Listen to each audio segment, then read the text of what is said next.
Maintenant, quand le péché est ôté, nettoyé, vous ne devez plus vous sentir coupable. Je ne sais pas combien de temps vous gaspillez à culpabiliser, mais si vous vous êtes repenti de quelque chose et que vous vous sentez toujours coupable,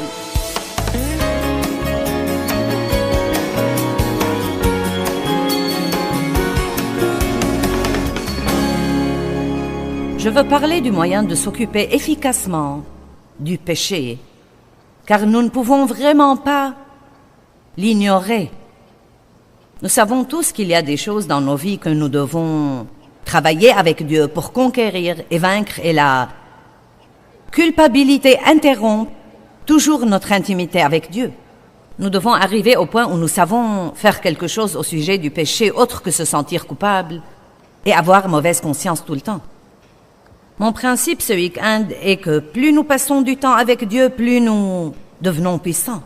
Et je veux aussi vous dire que plus vous passez du temps avec Dieu, plus vous lui ressemblez. On ressemble à ceux qu'on fréquente régulièrement. Donc, si vous passez plus de temps dans la parole, plus de temps à réfléchir et à méditer sur la grandeur de Dieu, sur le caractère de Christ, Jésus est venu nous montrer Dieu. Il dit « Celui qui m'a vu a vu le Père ». Si vous passez plus de temps à étudier le caractère de Dieu et à lui demander de vous rendre comme lui, vous deviendrez comme lui. Je crois que plus nous tombons amoureux de Jésus, le péché ne nous intéressera plus tout simplement. En fait, la Bible dit que l'amour de Dieu nous contraint ou nous contrôle. Donc, prenons un simple exemple. Mon exemple, je voulais arrêter de fumer. Je fumais des cigarettes depuis l'âge de 9 ans.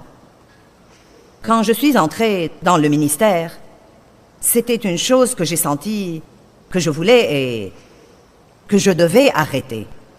Et j'ai eu vraiment du mal à faire ça. Et à vrai dire, quand j'ai arrêté, je ne voulais toujours pas arrêter, mais j'en étais au point où je voulais plaire à Dieu plus que je ne voulais fumer. Et donc, beaucoup de fois, nous luttons avec des choses. Et ce que nous devons faire, c'est de prendre un peu plus de temps pour avoir une relation avec Dieu. Laissez Dieu vous aimer jusqu'à votre guérison. Apprenez à l'aimer. Apprenez à quel point il est beau, à quel point il est merveilleux, à quel point c'est étonnant que vous puissiez avoir une relation avec Dieu. Et je crois de tout mon cœur, parce que je l'ai expérimenté et c'est confirmé dans la parole de Dieu, que dans peu de temps, vous ne lutterez plus avec certaines choses avec lesquelles vous luttez en ce moment. Ne croyez pas que vous devez vous améliorer avant d'avoir une relation avec Dieu. Dieu n'est pas surpris par votre comportement. Il savait tout sur vous avant de vous inviter à une relation avec lui.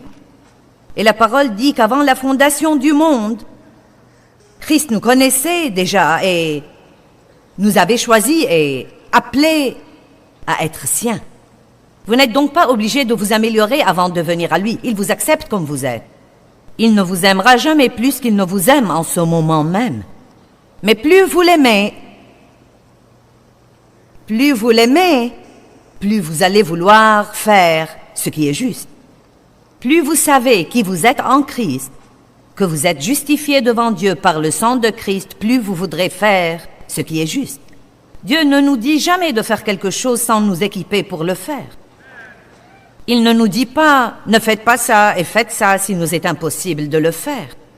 Donc aujourd'hui, je veux vous parler de quelques angles différents de tout ce problème du péché, car nous savons que c'est un problème et ça ne nous sert à rien de l'ignorer. Comment pouvons-nous nous occuper efficacement du péché?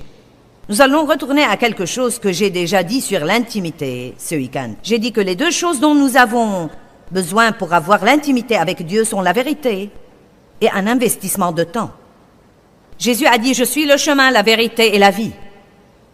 Nul ne vient au Père que par moi. » Il y a un chemin et il nous prescrit de le prendre. Il y a une vérité qu'il veut nous révéler. Et si nous recevons cette vérité pour nous-mêmes et au sujet de nous-mêmes, à ce moment-là, nous aurons cette vie, ce genre de vie, cette vie Zoé dont parle Dieu. En fait, un des tout premiers versets que Dieu m'a révélé quand j'ai d'abord commencé à étudier sérieusement la parole, il y a 35 ans, était Jean 8, 31 et 32.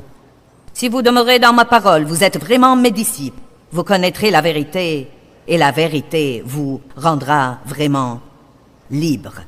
Vous voyez, la triste vérité est que beaucoup de gens aiment Dieu, mais ils sont très trompés. Très trompés. Ils ont de mauvaises façons de penser. Ils pensent des choses sur eux-mêmes, ils pensent des choses sur leur passé, sur leur avenir.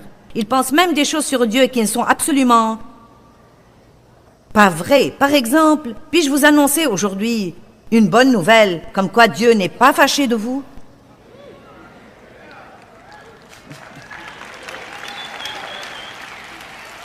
C'est la vérité. Je veux que vous compreniez que Dieu n'est pas fâché de vous. Mais vous savez, je crois que la plupart des gens ont ce sentiment vague, que Dieu est un tout petit peu fâché, et que s'ils font un tout petit effort, peut-être qu'ils pourront l'apaiser. Eh bien, Dieu n'est peut-être pas content de toutes les choses que nous faisons, mais il ne voit pas seulement ce que nous faisons, il voit qui nous sommes en lui. Je n'aime pas tout ce que font mes enfants, mais je n'arrête jamais de les aimer. Je ne sais pas si je pourrais un jour les aimer plus que je ne les aime en ce moment, mais il y a des choses chez chacun d'eux, aussi bien que chez moi, qui devraient changer et s'améliorer. Et ce changement de choses pourrait même aider notre relation personnelle. Vous voyez, plus vous changez, plus vous pouvez expérimenter cette intimité avec Dieu que Jésus vous a acheté par son sang. Plus nous lui ressemblons, plus nous ressemblons à ce qu'on fréquente, plus vous communiez avec lui, plus vous sentez que vous le connaissez. Donc je vous invite aujourd'hui à cette relation qui nous a été achetée par le sang. Dieu vient vivre en nous par la puissance du Saint-Esprit, Christ en nous, l'espérance de la gloire. Une relation intime. Il envoie son Saint-Esprit pour donner une étroite communion avec Dieu. J'ai passé un temps avec Dieu ce matin. N'est-ce pas étonnant que vous puissiez arriver à votre lieu de travail et penser « J'ai passé un temps avec Dieu ce matin ». Nous ne parlons pas du voisin d'à côté, ni du facteur, ni de l'employé de l'épicerie. Vous pouvez passer un temps avec Dieu. J'ai parlé à Dieu ce matin.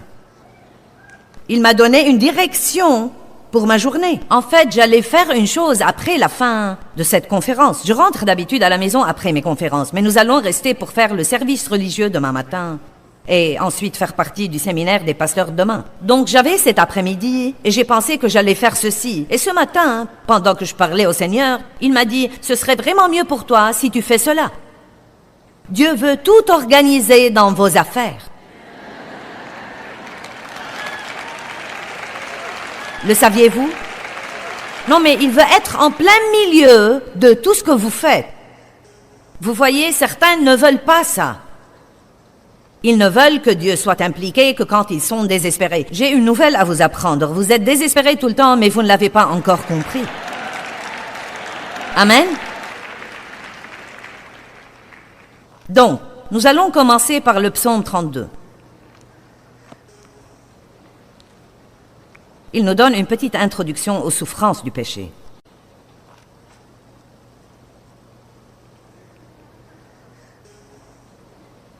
Merci Seigneur pour cette parole aujourd'hui. Révèle-la exactement comme tu veux qu'elle soit révélée et fais que tout le monde prête attention ici et la comprenne. Au nom de Jésus. Amen. Bienheureux, heureux, chanceux et à envier celui dont la transgression est continuellement pardonnée, l'homme dont l'offense est enlevée et dont le péché est couvert. La bonne nouvelle est que selon la Nouvelle Alliance, ceci a été écrit dans l'Ancien Testament, selon la Nouvelle Alliance, notre péché n'est pas couvert, il est nettoyé. Il est ôté et supprimé. Et la Bible dit que Dieu non seulement nous le pardonne, mais encore l'éloigne, autant l'Orient est éloigné de l'Occident et il ne s'en souvient plus. Maintenant, quand le péché est ôté, nettoyé, vous ne devez plus vous sentir coupable. Je ne sais pas combien de temps vous gaspillez à culpabiliser, mais si vous vous êtes repenti de quelque chose et que vous vous sentez toujours coupable, à ce moment-là, soit vous êtes trompé, soit vous ne croyez pas que Dieu peut faire ce qu'il dit qu'il peut faire. Bienheureux, heureux, chanceux et à envier, l'homme à qui l'Éternel ne compte pas l'iniquité et dans l'esprit duquel il n'y a point de fraude. Béni est l'homme qui fait face à la vérité et ne vit pas avec un esprit complètement aveuglé. Savez-vous combien c'est facile de se tromper soi-même à propos des choses? Tant que je me suis tue avant de confesser, mes os se consumaient, je gémissais tout au long de la journée. Quelqu'un peut se rappeler ce gémissement qui a eu lieu dans votre vie comme « Oh ». Vous ne saviez même pas de quoi vous gémissiez. Je dois rentrer à la maison maintenant. Je dois payer les factures.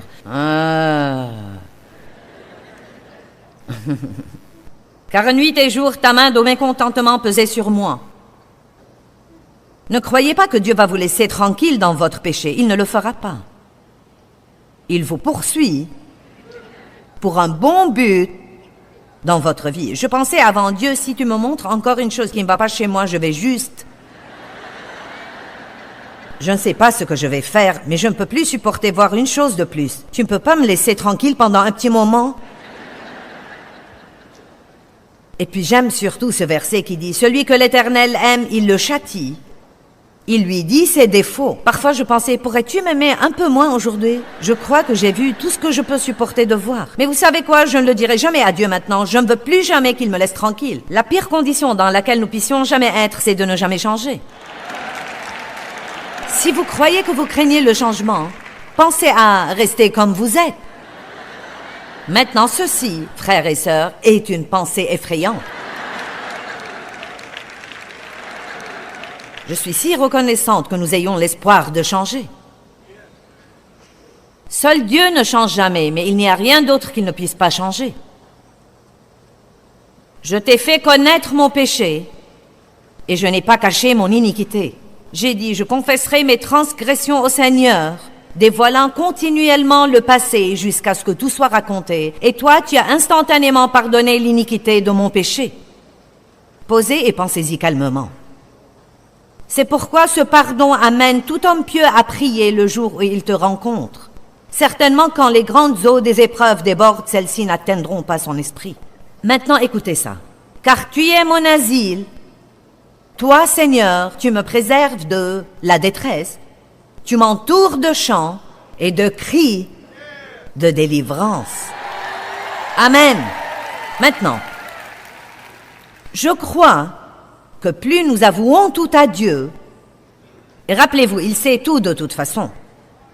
Pourquoi est-ce donc important que nous lui disions tout? Pourquoi est-ce important que nous verbalisions et que nous confessions ces choses à Dieu? Parce que je crois que bien des fois notre langue ressemble à une louche. Elle descend à l'intérieur et sort des choses dont nous pouvons nous débarrasser. Nous avons besoin de la confession. Vous avez entendu le proverbe, la confession est bonne pour l'âme, et c'est vrai. C'est vrai. Je me rappelle une époque où j'essayais de prier sans avouer un péché que j'avais commis. Et je disais, « Oh Seigneur, pardonne-moi s'il te plaît, je l'ai manqué. » Car le mot péché veut dire manquer l'objectif. Mais je ne voulais pas dire ce qu'était mon péché, donc j'ai dit, je l'ai manqué. Et le Saint-Esprit m'a dit tout de suite, manquer quoi? Parlons-en. Je veux l'entendre.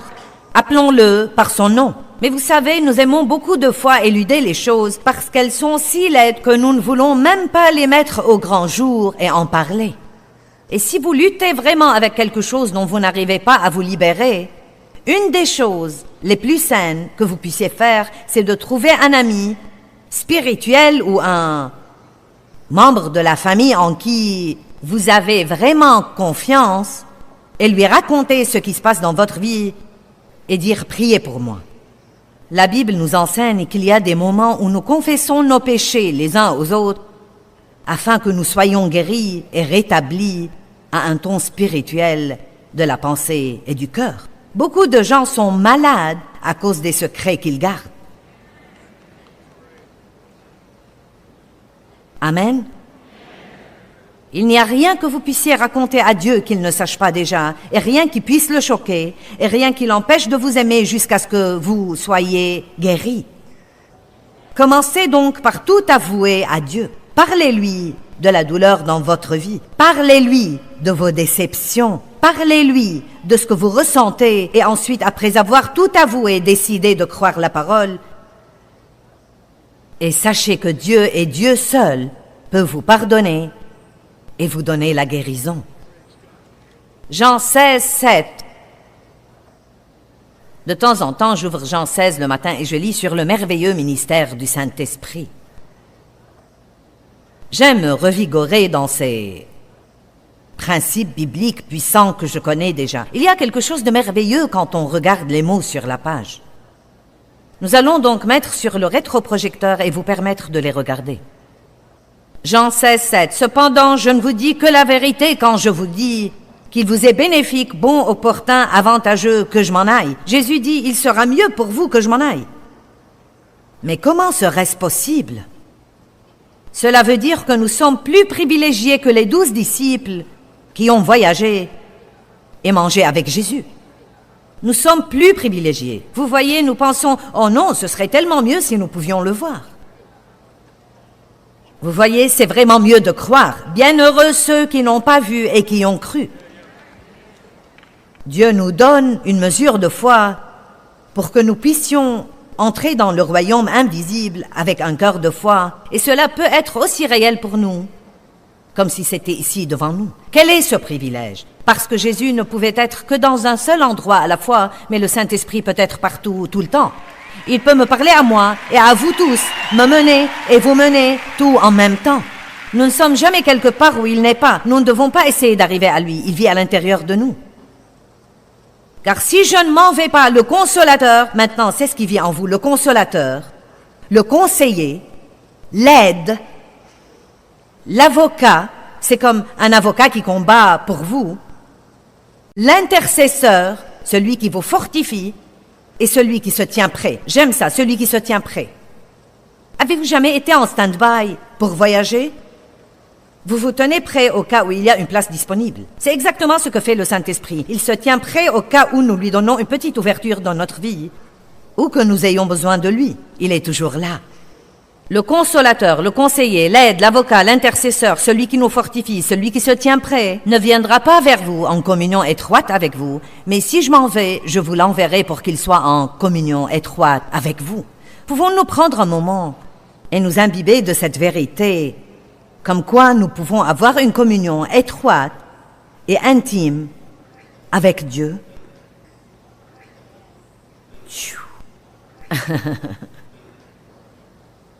Bonté divine, comme c'est merveilleux. C'est fantastique. Vous savez, même si Dieu ne résolvait aucun de nos problèmes, nous serions toujours privilégiés. Le saviez-vous? De dire que nous avons ce genre de relation personnelle avec Dieu et l'espérance de la vie éternelle. Cette vie est très courte. Nous devons vivre davantage pour l'éternité. Jean chapitre 16, versets 13 à 15. Mais quand lui, l'Esprit de vérité, l'Esprit qui donne la vérité sera venu, il vous conduira dans toute la vérité. Oh. Vous savez, nous sommes légalement sanctifiés par le sang de Christ, mais la sanctification, qui veut dire la sainteté, est mise au point dans notre vie à des degrés variables par le travail et la puissance du Saint-Esprit. Dieu nous sanctifie, puis il nous apprend à revêtir la sainteté. Il nous justifie devant lui, puis il nous apprend à revêtir la justice. Je fais cette chose parfois dans les réunions où je demande à Dave de monter et de faire semblant d'être Dieu, et moi je suis le pécheur. Et je porte ce vieux terrible manteau chiffonné qui est sale et tout déchiré. Et il est grand et il porte cette belle et longue robe blanche. Et il prend mon manteau sale de péché, et il me donne sa belle robe de justice. Eh bien, évidemment, Dave est plus grand que moi, donc la robe est extrêmement énorme sur moi. J'ai même fait une chose une fois où j'ai mis sur la couverture d'un album d'enseignement la photo de mon petit-fils portant cette robe. Et il était petit garçon, donc il flottait là-dedans. Et j'ai dit, c'est ce que nous ressentons et de quoi nous avons l'air quand Dieu nous donne sa justice. Il nous donne sa justice comme un cadeau, mais nous devons y grandir maintenant. Amen. Donc vous êtes justifiés devant Dieu. Maintenant, tous les jours de votre vie et de ma vie, le Saint-Esprit se consacre à travailler sans arrêt avec nous et en nous pour que nous revêtions cette justice, pour que nous revêtions cette sainteté. Et vous savez quoi? Nous devrions nous enthousiasmer pour grandir en Dieu. Nous devrions nous enthousiasmer pour faire face à la vérité et voir les choses que nous faisons et que nous ne devrions pas faire pour pouvoir demander à Dieu de nous aider à changer. Il n'y a vraiment rien de pire que d'être trompé et de croire des mensonges. Combien de mensonges que Satan m'avait dit ai-je cru pendant toute ma vie? Et il y a des gens ici aujourd'hui qui croient des mensonges et ne le savent même pas. Car quand vous êtes trompé, vous ne savez pas que vous êtes trompé. Vous croyez que vous avez la vérité, Mais ce n'est pas vrai. C'est pourquoi nous devons comprendre que la Bible est notre seule et unique vérité.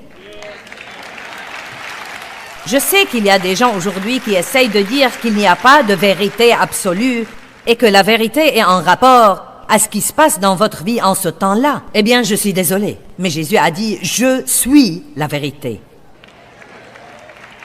Je suis la vérité.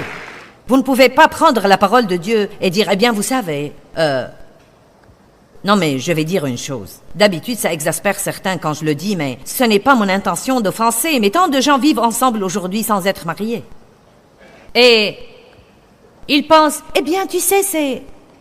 Non, mais allez, Joyce, c'est le 21e siècle. Autre temps, autre mœurs.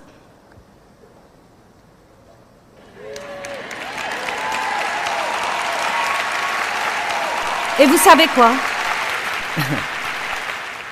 Je vous dis ça parce que je sais que quelles que soient les excuses que nous trouvons pour la mauvaise vie, nous savons au tréfond de nous, nous savons que ce n'est pas bien. Alors retournons donc au psaume 32. Avant d'avouer mon péché, tant que je l'ai gardé caché, tant qu'il y avait de la tromperie dans mon esprit, mes os se consumaient et je gémissais et je grognais toute la journée. Je veux seulement vous aider, je vous l'assure. Je ne veux pas vous condamner, je n'essaye pas de vous donner mauvaise conscience, je veux seulement, en fait, vous aider. Mais nous devons avoir une vérité à laquelle nous accrocher. Quand j'essaye de lire des livres comme ça, je dis vraiment... Non, mais je m'y perds franchement après 2 ou 3 pages. Comment est-ce qu'on invente sa propre vérité? Combien ce serait idiot? Vous pouvez le faire si vous voulez, mais vous en subirez les conséquences.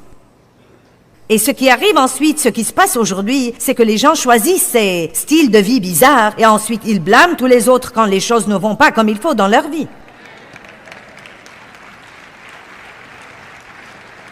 Et si vous voulez savoir la vérité, je dis ces choses surtout aux multitudes de gens qui nous regardent à la télé. Et même à certains d'entre vous qui sont ici aujourd'hui. Je suis sûre que beaucoup d'entre vous ont arrangé ces choses dans leur vie. Et je n'aime pas même m'embarquer dans ces trucs car tout le monde aimerait que vous leur disiez à quel point ils sont merveilleux. Mais le Saint-Esprit ne m'a pas tapoté sur la tête et ne m'a pas dit à quel point j'étais merveilleuse. Il m'a dit des choses que je ne voulais pas écouter. Mais c'était la vérité seule qui m'a libérée.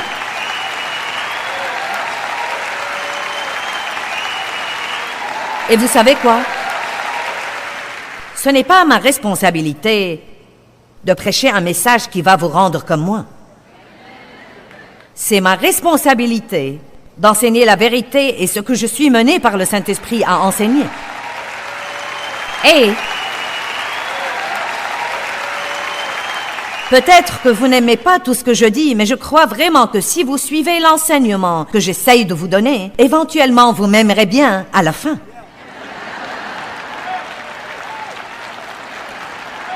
Non, mais il y a des gens qui m'ont dit, quand j'ai d'abord essayé d'écouter ton enseignement sur le CD, je n'ai pas supporté plus de 15 minutes à la fois et tu m'exaspérais tellement que je voulais t'étrangler. Vous savez pourquoi? Parce que la vérité est choquante. Non, mais quand nous vivons dans la tromperie et les excuses et l'apitoiement sur moi-même et le blâme et l'évasion et la fuite, savez-vous combien nous blâmons les autres personnes de ce qui ne va pas dans nos vies? Eh bien, c'est mon passé, c'est parce que j'étais ceci, c'est à cause de cela. Vous savez, je n'avais pas ceci, je n'avais pas cela, je n'ai pas eu un bon début dans la vie. Mais tôt ou tard, vous devez prendre la responsabilité de là où vous en êtes pour aller de l'avant et avoir l'avenir que Jésus est mort pour que vous ayez.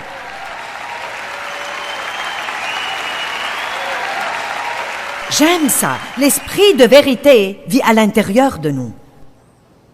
Dieu merci, nous ne sommes pas obligés d'être trompés. Quand l'esprit de vérité sera venu, l'esprit qui donne la vérité, il vous conduira dans toute la vérité complète. Il ne dira pas son propre message de son propre chef, mais il dira tout ce qu'il aura entendu du Père. Il donnera le message qui lui a été donné et il vous annoncera et vous déclarera les choses qui vont arriver et les choses qui arriveront à l'avenir. Il m'honorera et me glorifiera, car il prendra, recevra de ce qui est à moi, et vous l'annoncera, le déclarera, le révélera et le transmettra. J'aime ça. Écoutez, tout ce que le Père a est à moi. Il dit, tout ce que le Père a est à moi. Jésus dit, tout ce que le Père a est à moi. Si nous reculons d'un verset, il dit aux disciples, il y a encore beaucoup de choses que je dois vous dire et vous enseigner, mais vous n'êtes pas encore prêts. Je vous enverrai donc le Saint-Esprit, l'Esprit de vérité, et il demeurera et vivra au-dedans de vous, et il vous fera accéder à la vérité tout entière, afin que tout ce que j'ai et que le Père m'a donné, je puisse vous le transmettre à vous par la puissance du Saint-Esprit. Alléluia! Alléluia! Alléluia! Le psaume 32:1 dit « Bienheureux, heureux, chanceux et à envier, celui dont la transgression est continuellement pardonnée, dont l'offense est pardonnée et dont le péché est couvert. » Le moyen efficace de s'y prendre avec le péché, c'est de croire que le Christ vous a nettoyé de votre péché. C'est toujours le premier pas. Et ensuite, Dieu vous mènera pour vivre libre de la condamnation et aussi pour vaincre le péché. Vous savez, il y a beaucoup de batailles que nous livrons dans la vie, mais nous ne devons pas les livrer. Nous pouvons laisser Dieu combattre à notre place, car la bataille appartient vraiment au Seigneur.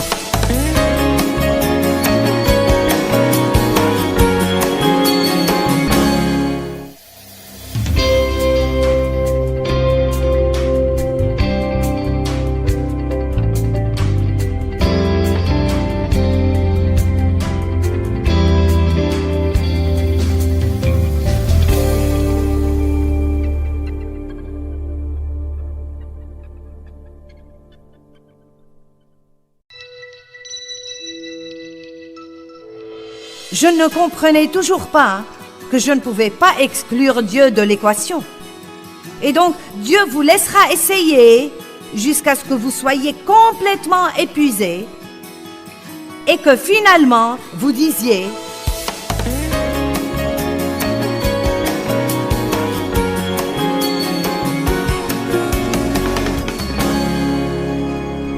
« Vous savez, je me rappelle les jours où on avait différentes sortes de frigos et vous est-il jamais arrivé d'ouvrir la porte de votre frigo et que quelque chose là-dedans vraiment sentait vraiment mauvais?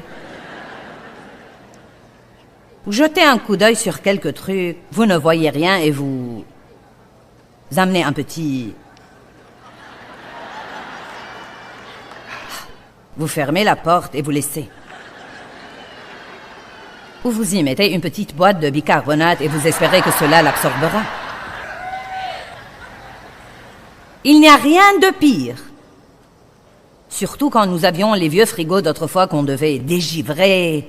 Et on avait ce truc au fond où toutes les choses visqueuses descendaient et on remettait ça à plus tard, autant qu'on le pouvait. Eh bien, vous savez quoi? Sans vous offenser, mais certains d'entre vous ont des trucs poisseux. Et il y a une puanteur qui se dégage de votre vie.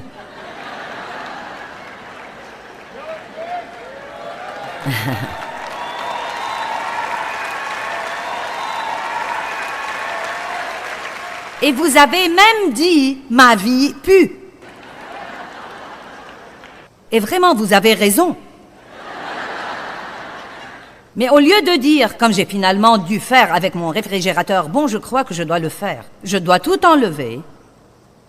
Enlever les tiroirs des végétaux, enlever les tiroirs de la viande, décongeler tous les trucs dans le congélateur, descendre vers ce plateau, retirer ce truc dégoûtant de là, et découvrir finalement ce qui pue. Nettoyer et remettre le tout. Et chaque fois que je l'ouvrais, j'avais une odeur fraîche et agréable. Mais ce que nous faisons dans nos vies, c'est que Dieu essaye de nous montrer un petit quelque chose et nous...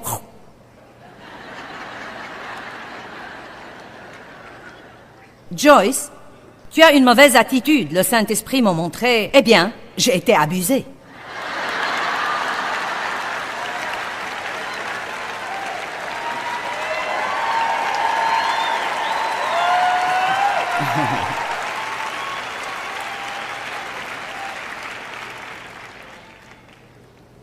Eh bien, si Dave ne jouait pas tant au golf, je serais heureuse.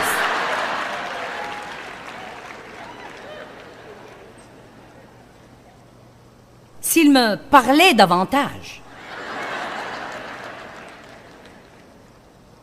Et s'il était un peu plus agressif, je n'aurais pas eu à tout faire. Vous savez ce qu'il m'a dit un jour? Remercie Dieu parce que je suis comme ça.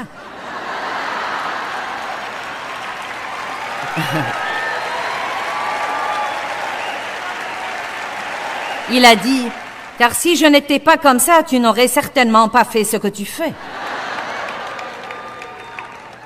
Non, mais Dieu m'a donné l'homme parfait. Un homme merveilleux. Applaudissons fort à Dieu.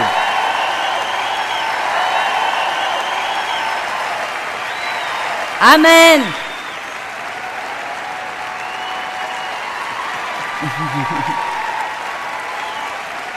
Je vais vous demander aujourd'hui d'arrêter de vaporiser le désodorisant sur vos gâchis.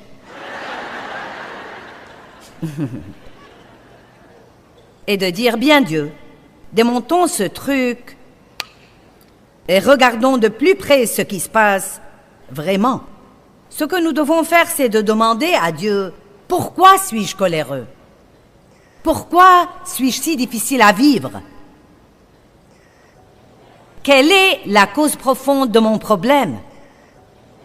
Si vous avez une mauvaise herbe dans votre jardin et que vous continuez à l'élaguer, elle continuera à pousser car vous devez la déraciner. Quand j'avais mon frigo qui puait aussi abondamment que je le désodorisais, la puanteur persistait car la pourriture continuait jusqu'à ce que je découvre la cause profonde de ce qui se passait. Vous savez, j'avais une si mauvaise attitude. Et j'étais autoritaire, j'étais manipulatrice. Je m'emportais tout le temps si je ne faisais pas à mon idée.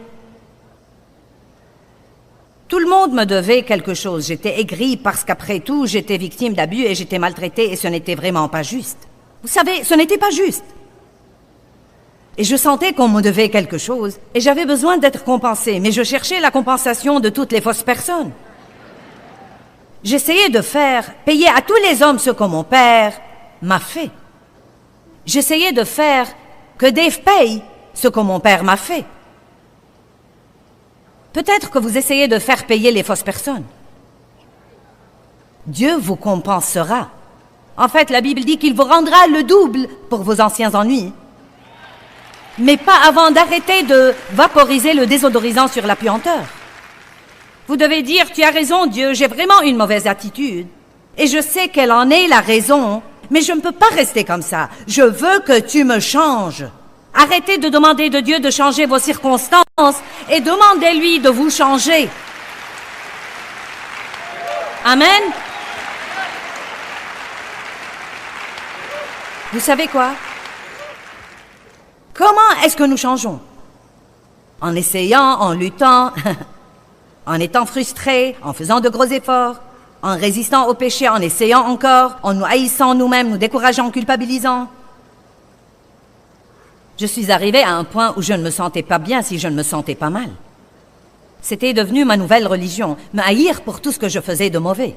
Et à dire vrai, quand j'ai étudié la parole, je me suis détestée plus que je ne le faisais avant de commencer à l'étudier. Car avant de commencer à avoir une certaine vérité, je croyais que tous les autres avaient un problème, certainement pas moi. Ensuite, j'ai commencé à lire la parole et j'ai découvert que j'avais un problème. Mais j'ai fait l'erreur classique, j'ai essayé de changer. Maintenant, restez avec moi. Ne vous avisez pas de quitter ici pour rentrer chez vous et essayer de changer. Vous dites, eh bien, que veux-tu que je fasse alors? La première chose que je veux que vous fassiez, c'est de vous repentir parfaitement et complètement. Avouez votre péché, confessez votre péché. Il est fidèle et juste pour nous pardonner tous nos péchés et pour nous purifier continuellement de toute notre iniquité. Faites face à la vérité, repentez-vous, soyez prêts à changer. Demandez à Dieu de vous changer. Sans lui, vous ne pouvez rien faire, vous ne pouvez pas vous changer. Seul Dieu peut vous changer, mais il ne vous changera pas jusqu'à ce que vous fassiez face à la vérité, que vous vous repentiez et que vous vous humiliez complètement et totalement et que vous vous appuyez sur lui. Nous sommes sauvés par la grâce et nous devons apprendre à vivre de la même façon. Et la grâce et la puissance du Saint-Esprit pour faire que se produise dans nos vies quelque chose que nous ne pouvons pas faire. Qu'est-ce que la grâce? Éphésiens 2, 8, 9 dit que nous sommes sauvés par la grâce, la miséricorde imméritée de Dieu à nous les pécheurs. Mais c'est la puissance aussi. C'était la puissance qui a ressuscité Jésus d'entre les morts. Si le même esprit qui a ressuscité Jésus demeure en nous, il nous ravivera et nous donnera la puissance. Dieu vous changera, mais vous devez aller à lui. C'est pourquoi je dis aux gens, prenez toutes les notes que vous avez de ces conférences. La chose la plus importante que vous devez faire quand vous rentrez, c'est de faire votre réunion privée avec Dieu. Je veux que vous alliez faire une réunion privée avec Dieu, car je peux vous aider jusque-là. Il doit vous aider tout le reste du chemin. Je peux vous enseigner la vérité, mais je ne peux pas vous changer. Donc maintenant, prenez vos notes, allez et dites, oh bon Dieu,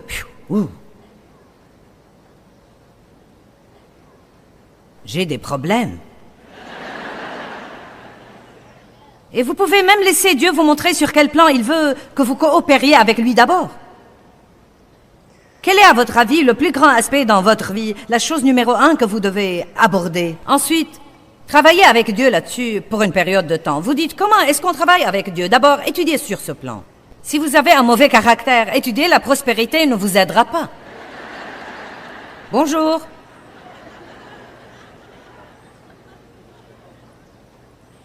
Si vous êtes impatient et que vous vous emportez 20 fois par jour, vous devez étudier la patience, vous devez étudier la colère et chercher tous les versets que vous pouvez trouver, peut-être chercher des définitions. Vous devez écrire des choses à la main ou les mettre sur votre ordinateur si vous préférez. Rien ne va pouvoir vous aider comme votre étude personnelle privée.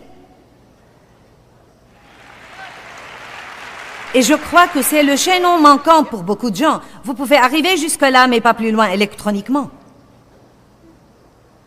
Peut-être que nous vivons dans l'ère électronique, mais Dieu n'est pas électronique.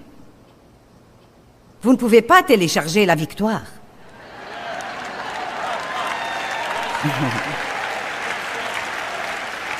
Et dans notre société aujourd'hui, nous pouvons tout acheter sans sortir de nos voitures. Photo drive-in, restaurant drive-in, nettoyage drive-in, mais nous ne pouvons pas avoir un exaucement drive-in.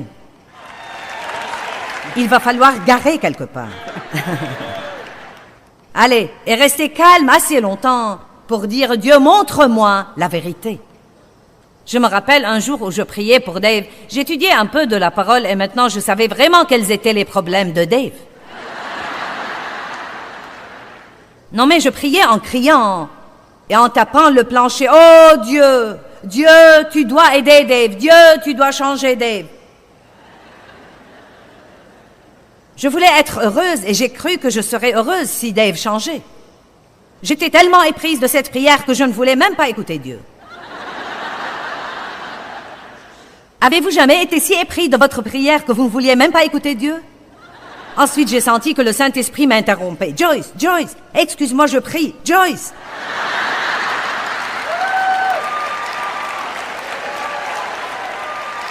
Ah, tu dois changer Dave! Ah, tu dois le libérer! Non, mais aussi clairement que je vous parle ici maintenant, le Saint-Esprit a chuchoté dans mon cœur. Dave n'est pas le problème. Écoutez, j'étais si ignorante. J'ai sincèrement pensé, eh bien, qui alors?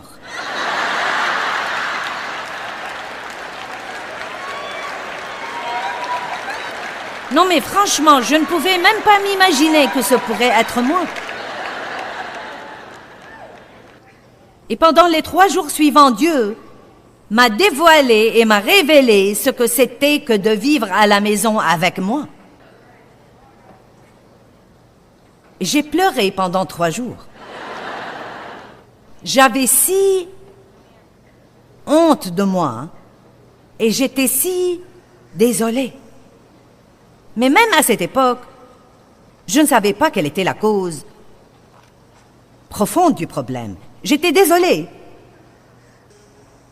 Mais j'ai continué à faire la même chose encore et encore, car bien que je sois désolée et que j'essayais de changer, je ne comprenais toujours pas que je ne pouvais pas exclure Dieu de l'équation.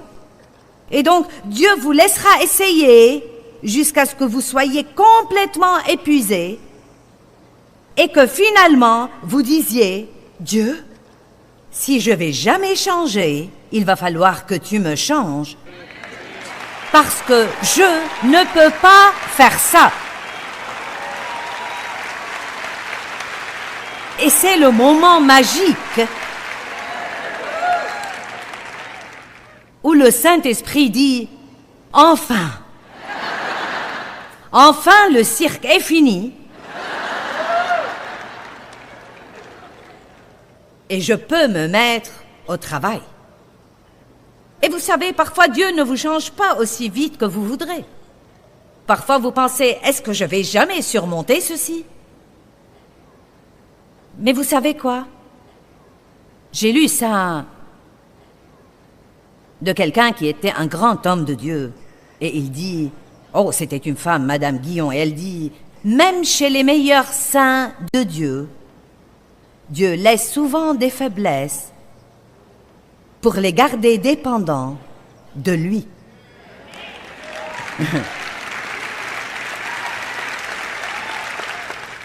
J'aurais besoin de dire tous les jours, Dieu, j'ai besoin de toi. Si tu ne m'aides pas, je vais tout gâcher. Tous les jours. Et puis, ta puissance s'accomplit dans notre faiblesse. Il vient combler ces faiblesses. Que pouvez-vous faire en attendant que Dieu vous change? Être bon envers quelqu'un d'autre. Être une bénédiction pour quelqu'un d'autre. Vous savez qu'est-ce qui me rendait dingue parfois? Ce n'est plus le cas maintenant parce que j'en ai appris la valeur, mais cela m'exaspérait tellement de ne pas pouvoir m'aider moi-même. Dieu ne m'a pas donné la capacité de m'aider moi-même. Mais pendant que je ne pouvais pas m'aider moi-même, il m'a donné la capacité d'aider les autres.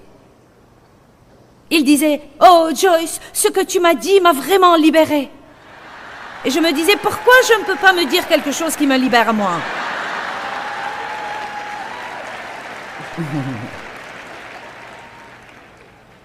Car vous voyez, Dieu ne veut pas que je me libère moi-même. Il veut que je vous aide et ensuite, comme je vous aide, la moisson qui en viendra dans ma vie, c'est qu'il m'aidera. C'est pourquoi toute cette histoire de donner est si importante. Nous croyons que nous ne pouvons rien faire pour Dieu ou que nous ne pouvons pas être utilisés par Dieu. Comment pourrais-je aider les autres alors que je suis un gâchis pathétique moi-même? Alors à moi. Je me hais, je suis si mauvais. Vous savez quelque chose, quand Dieu m'a d'abord appelé à enseigner, c'était carrément hystérique. J'étais un tel gâchis, c'était pathétique. Mais j'avais le don d'enseignement. Et je m'asseyais dans ma salle de séjour en short court, aussi court que je pouvais en trouver. Je soufflais la fumée sur tout le monde en enseignant la Bible. Je sais que certains d'entre vous, vous êtes trop bigots pour le croire, mais croyez-moi. C'était ouin. Les gens venaient malgré les tempêtes de neige pour s'asseoir sur le plancher de ma salle de séjour.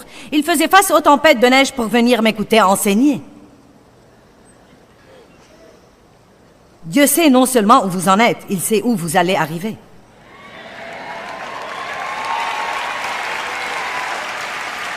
Maintenant, si j'avais continué à enseigner en short court et en soufflant la fumée dans la figure de tous, je n'aurais probablement pas été ici aujourd'hui. Donc il y a un prix à payer et il y a des choses qui doivent changer dans notre vie. Et oui, il y a un effort. Je ne vais pas dire que nous ne devons faire aucun effort, mais cet effort doit être en coopération avec le Saint-Esprit. Cela ne peut pas être fait sans le Saint-Esprit. Maintenant, j'ai mon plan. Oh mon Dieu, je me souviens que j'écoutais des messages sur la bouche. Et bonté divine. Ma bouche m'attirait des ennuis tout le temps et je rentrais à la maison et je disais, c'est fini, je ne vais plus dire aucun mot demain. La chair est comme ça, elle est extrémiste. C'est fini, je vais arranger ça. Je ne vais plus jamais faire ceci désormais. Oh Dieu, je te promets de ne plus jamais le faire de nouveau, si vous le ferez. Je peux vous assurer que vous le ferez, à moins que Dieu ne vous en garde. C'est pourquoi vous feriez mieux de vous prosterner face à terre tous les matins avant même de sortir. Dieu, j'ai besoin de toi, tu dois m'aider. Il n'y a pas moyen que je puisse aller là et traiter les gens comme il faut si tu ne m'aides pas. Amen. Mais je veux vous assurer aujourd'hui, avant que vous ne sortiez de cette salle, qu'une communion étroite avec Dieu fera plus pour vous changer que toute autre chose dans le monde entier. Ne croyez pas que vous ne pouvez pas communier avec Dieu si vous avez un péché dans votre vie.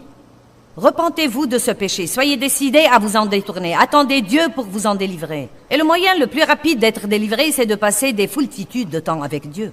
Qui sait ce que veut dire foultitude? Eh bien, cela veut dire beaucoup. Regardons Romains 6, encore 2 versets.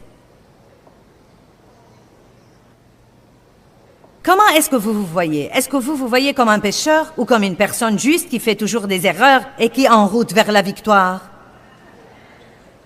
Laissez-moi le dire de nouveau. Est-ce que vous vous voyez comme un pécheur désespéré qui ne va jamais changer? Ou comme quelqu'un qui est devenu juste devant Dieu par le sang de Christ et qui est tous les jours en route vers le changement? Car votre façon de vous voir est très importante. Romains 6, 10 et 11. Car il est mort et c'est pour le péché qu'il est mort, mettant fin à sa relation avec lui une fois pour toutes. Il parle de Christ. Et c'est pour Dieu qu'il vit, dans une communion ininterrompue avec lui. Ainsi vous-même, regardez-vous aussi comme mort au péché. Votre relation avec lui est rompue, mais comme vivant pour Dieu, vivant dans une communion ininterrompue avec lui en Jésus-Christ. Comment est-ce que vous vous voyez? Je me vois comme un enfant de Dieu. Je suis la justice de Dieu en Christ. Je suis une nouvelle créature. Eh bien, et cette colère alors? Et cette impatience alors? Et ceci alors? Et cela alors? Eh bien oui, j'ai toujours des problèmes dans ma vie. Je suis morte au péché. Le nouveau moi, le vrai moi est mort au péché, mais j'ai toujours une chair qui est parfois un peu plus frétillante qu'il ne faudrait. Amen. Nous sommes une nouvelle créature en Christ, mais elle est une créature bébé. Vous avez un bébé Jésus là-dedans. J'aime 1 Jean 3, il dit que, à la régénération, nous recevons la graine de Dieu. J'aime ça. Tout ce que Dieu donne vient comme une graine. Ce n'est pas différent de la semence qu'un mari plante dans l'utérus de sa femme. D'abord, c'est juste une graine, mais elle a tout le potentiel de grandir et de ressembler au Père. Mais vous devez l'alimenter, vous devez la nourrir. Maintenant, mettons que j'ai un bébé et que je ne le nourrisse qu'une fois par semaine, le dimanche.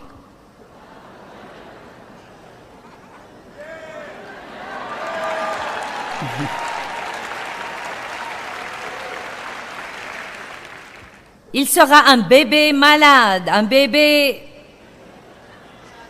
faible. En fait, il pourrait même ne pas survivre.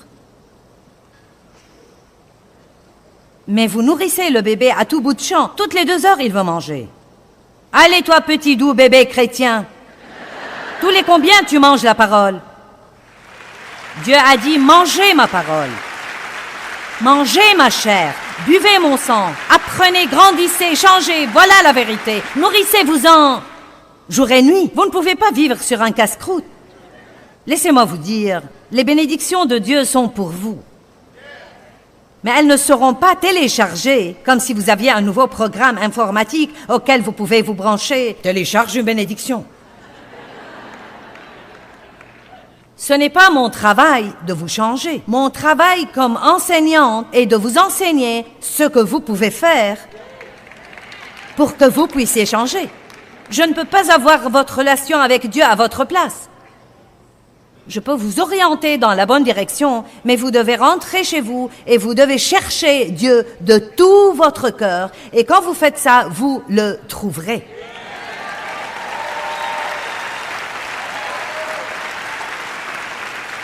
Et oh, chaque jour sera passionnant parce que vous vous lèverez avec un but. Vous vivrez dans une communion ininterrompue avec Dieu. Et cela vous changera plus que toute autre chose. Galates 2, 20.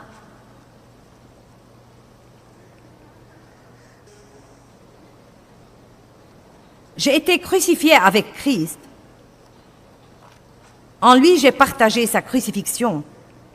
Ce n'est plus moi qui vis, mais c'est Christ qui vit en moi. Et la vie que je vis maintenant dans la chair, je la vis dans la foi au Fils de Dieu qui m'a aimé. Vous devez connaître l'amour de Dieu et qui s'est livré lui-même pour moi. Eh bien, La première chose que je veux vous dire, c'est que Paul n'a fait cette déclaration que 20 ans après sa conversion. Donc ça n'arrive pas du jour au lendemain. Vous ne pouvez pas dire le jour 1, comme un petit bébé chrétien, je suis mort au péché et je vis pour le Christ et je marche par la foi et je suis l'homme ou la femme que je devrais être. Dans le verset suivant, il dit « Donc je ne m'y prends pas avec le don gracieux de Dieu, le don de grâce, comme quelque chose d'importance secondaire. » Une autre traduction dit « Je ne prends pas la grâce de Dieu en vain. » Maintenant, d'abord, la grâce nous sauve et ensuite la grâce nous change.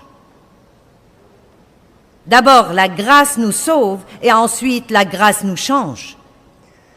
Maintenant, écoutez-moi. Un pécheur est justifié par la grâce, mais le péché n'est jamais justifié. Et ceci est un des grands problèmes que nous avons dans le monde aujourd'hui. Il y a dans quelques cercles un excès d'enseignement sur la grâce, où les gens croient qu'ils peuvent vivre comme ils veulent et Dieu comprend et il leur pardonne et... Vous savez, tout est relatif et... Il n'y a pas de vérité absolue et Dieu est cool et il comprend et il est un Dieu d'amour et il n'enverrait personne en enfer. Vous feriez mieux de relire la Bible.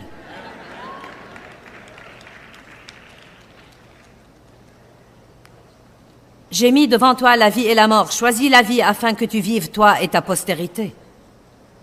Lisez Deutéronome 28. Si tu fais les choses que je te dis de faire, que Dieu nous donne la capacité de faire, je te bénirai, te bénirai, te bénirai, te bénirai, te bénirai.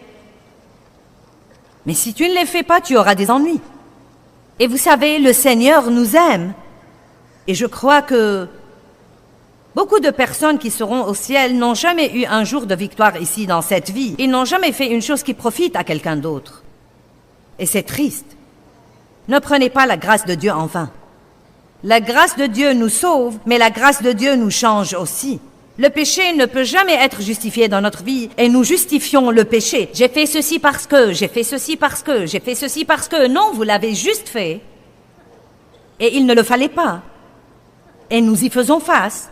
Et nous nous en détournons. Et ensuite nous crions à Dieu, Dieu, je ne peux pas me changer, mais tu peux me changer. Et pendant que j'attends que tu me changes, je vais semer une bonne graine. Je vais croire en toi et je vais être une bénédiction à quelqu'un d'autre. Je ne veux pas rester éternellement comme ça, mais je ne peux pas me changer moi-même, donc maintenant je suis à toi. Je suis ton problème. Je ne suis pas mon problème, je suis ton problème. Tu me changes. Le psaume 32:1 dit « Bienheureux, heureux, chanceux et à envier, celui dont la transgression est continuellement pardonnée, dont l'offense est pardonnée et dont le péché est couvert. » Le moyen efficace de s'y prendre avec le péché, c'est de croire que le Christ vous a nettoyé de votre péché. C'est toujours le premier pas. Et ensuite, Dieu vous mènera pour vivre libre de la condamnation et aussi pour vaincre le péché. Vous savez, il y a beaucoup de batailles que nous livrons dans la vie, mais nous ne devons pas les livrer. Nous pouvons laisser Dieu combattre à notre place, car la bataille appartient vraiment au Seigneur.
khắp phương trời vẫn nhớ tới quê hương.